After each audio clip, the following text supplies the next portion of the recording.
अदालतों से मेरी इल्तिजा ये है कि ये इस्टेब्लिशमेंट के हाथ का टूल ना बने।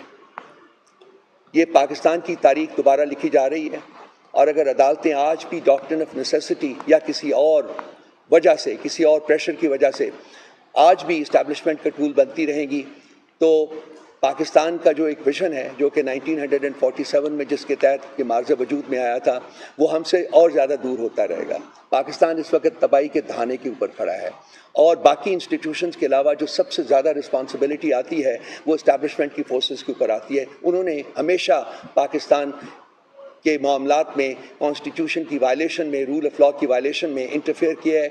या तो वो डायरेक्टली पाकिस्तान के ऊपर रूल करते रहे, हुकूमत करते रहे, या फिर अपने टोट्स और अपने प्रॉक्सीज के ज़रिए पाकिस्तान के ऊपर हुकूमत करते रहे हैं। ये पहला मौका है कि खान साहब खड़े हुए हैं openly and without any ambiguity. वो खड़े हैं और वो कह रहे हैं कि जी इस मुल्क में सिर्फ और सिर्फ जमहूरियत होगी आइन और कानून के मुताबिक, और इससे शॉर्ट ऑफ दैट मैं किसी चीज़ के ऊपर कोई समझौता नहीं करूँगा।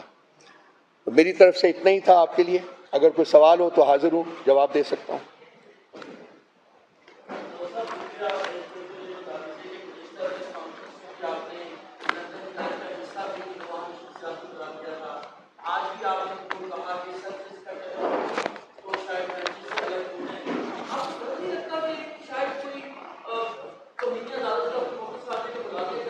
भाई यहाँ खा लिया मैंने तो तौहीन अदालत भी कर लें, वहाँ भी झूठ नहीं बोलूँगा।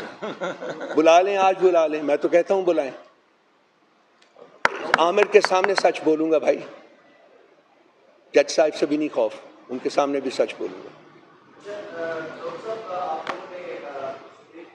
इसमें बाय द वे जो मैंने गुजारिश की है सारा कुछ, इसमें तो तौहीन का कहीं कोई एलिमेंट आपको नज़र नहीं आता।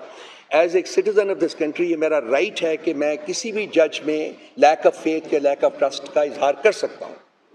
सुप्रीम कोर्ट कॉन्स्टिट्यूशन की हिफाजत के लिए बैठी थी, इलेक्शन डिले हुआ, तो इनके ऊपर क्या होना चाहिए?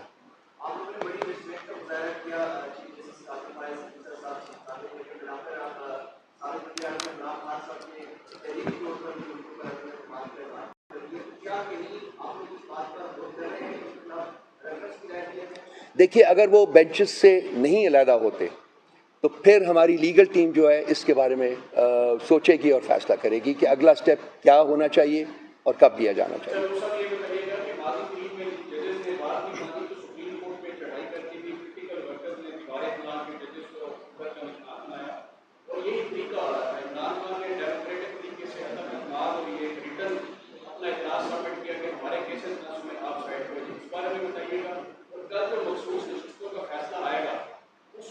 कल आ रहे हैं।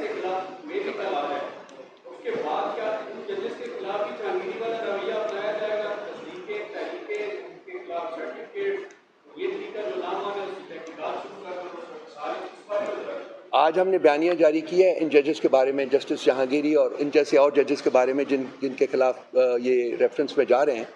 हम उनके साथ खड़े हैं। अगर अपने ज़मीर के मुताबिक कुछ जजेस बात कर रहे हैं, फैसला कर रहे हैं